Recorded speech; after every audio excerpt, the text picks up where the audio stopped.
कौन बनेगा नेता। नगर निगम के चुनाव पास आने वाले थे। पूरे कानपुर शहर में टिकट को लेकर मारामारी शुरू थी, लेकिन सबसे ज्यादा चर्चा में वार्ड नंबर 40 की सीट थी। वो इसलिए क्योंकि इस बार वहां की सीट महिला के लिए आरक्षित थी। अब सवाल ये था कि चुनाव लड़ेगा कौन।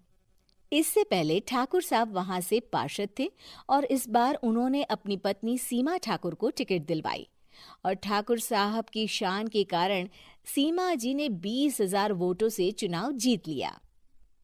अरे बधाई हो सीमा भाभी, अब तो आप वार्ड की पार्षद बन गई हैं। अब तो हमारे काम आप ही करवाएंगी। अरे ये तो सिर्फ नाम की पार्षद बनी है, वो तो महिला सीट आ गई, वरना पार्षद तो मुझे ही बनना था। अब भले ही चेहरा इसका होगा, लेकिन पावर तो मेरी ही होगी। अरे वाह भाई साहब, क्या दिमाग लगाया है आपने भी। आइए आप लोग, खाना लगा दिया है सबके लिए। सीमा जी पार्षद बन चुकी थीं, फिर भी उनकी एक ना चलती। सारे काम ठाकुर साहब खुद ही संभाल लेते और जहां जरूरत पड़ती वहां सीमा जी का अंगूठा लगवा लेते। सीमा जी ज्यादा पढ़ी लिखी भी नहीं थी। एक दिन ठाकुर साहब और सीमा एक प्रोग्राम में जाते हैं। अरे ठाकुर साहब, आप आ गए। ओहो, पार्षद मैडम भी आ गई हैं। स्वागत है आप दोनों का। लगता है हमारे पार्षद फंड का सही इस्तेमाल हो रहा है। चलिए अब उद्घाटन करते हैं। ये लीजिए ठाकुर साहब कैची, आप ही सबसे पहले प्रवेश कीजिए। सब लोग आगे निकल जाते हैं और सीमा जी पार्षद होने के बावजूद भी पीछे खड़ी रह जाती हैं। वो देखती हैं कि वेलकम बोर्ड पर उनका नाम है, लेकिन महिला होने के कारण कोई उनका सम्मान नहीं कर रहा। अगले दिन एक आदमी उनके घर आता है। अरे ठाकुर साहब नमस्कार। कल ना हम नोटिस किए कि हमारा घर तो अवैध है और नगर निगम वाले उसे तोड़ने आ रहे हैं।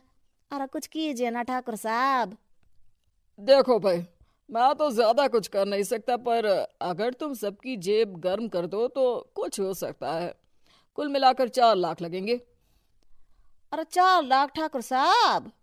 अरे भाई, मैं अपने लिए नहीं मांग रहा हूँ। दरोगा है, इंजीनियर बाबू है, बड़े साहब है, सबको देना पड़ता है ना थोड़ा थोड़ा। बोलो है मंजूर? तभी वहां अचानक सीमा जी आ जाती हैं। अरे ये आप क्या कर रहे हैं? पहले इन्हीं लोगों से तो आपने वोट मांगे, अब इनसे ही पैसे ले रहे हो। अरे चुप रहो तुम। तुम्हारा काम है सिर्फ अंगूठा लगाना, तुम वही किया करो। मुझे दूसरे काम तुम मत सिखाओ, समझी? और तुम ना जाओ, अब पैसे लेकर आओ, वरना जेसीबी किसी भी वक्त आती होगी। सब कुछ ऐसे ही चलते रहता है।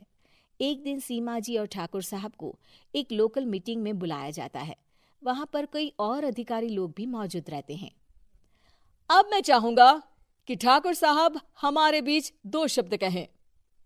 मेरे प्यारे भाइयों और बहनों, आज मेरा सौभाग्य है कि मैं आप सबकी सेवा दिन रात कर पा रहा हूँ। आपने मेरी पत्नी को भारी मतों से जिताया है, इसलिए मैं आप सभी का शुक्रगुजार हूँ। मैं आप सबसे वादा करता हूँ कि हमेशा की तरह हमारे वार्ड में किसी को कोई तकलीफ नहीं आने दूंगा। सभी लोग तालियां बजाने लगते हैं। अब मैं माननीय पार्षद मैडम को स्टेज पे बुलाना चाहूंगा। अपने नाम को बुलाया सुनकर सीमा जी एकदम चौंक जाती है। उन्हें बिल्कुल उम्मीद नहीं थी कि इतनी बड़ी जगह उन्हें मंच पर बुलाया जाएगा। जैसे तैसे वो मंच पर चढ़ती हैं। ऊपर जाते ही सीमा जी को सारी पुरानी बातें याद आ जाती हैं कि किस तरह उनके पति उन्हें कभी भी आगे बढ़ने नहीं देते और उनके नाम से गलत काम करते हैं। वो बोलने लगती हैं। मैं आपके वार्ड की पार्षद सीमा हूं। आप में से बहुत कम लोग ही मुझे जानते होंगे, क्योंकि इससे पहले मुझे कभी ऐसा मौका ही नहीं मिला। सारे मौके मेरे पार्षद पति यानी आपके ठाकुर साहब ही लेते रहे, लेकिन आज ये मौका मुझे मिला है तो मैं इसे ऐसे ही नहीं जाने दूंगी। मैं आपको ये बताना चाहती हूँ कि आपके ठाकुर साहब मेरे नाम की आड़ में गैर कानूनी काम करते हैं, जिस पर अंगूठों के निशान मेरे होते थे। इसीलिए मैं अपनी गलती मानती हूँ और आज अपने पद से इस्तीफा देती हूँ, ताकि आगे से कोई गलत काम ना हो पाए।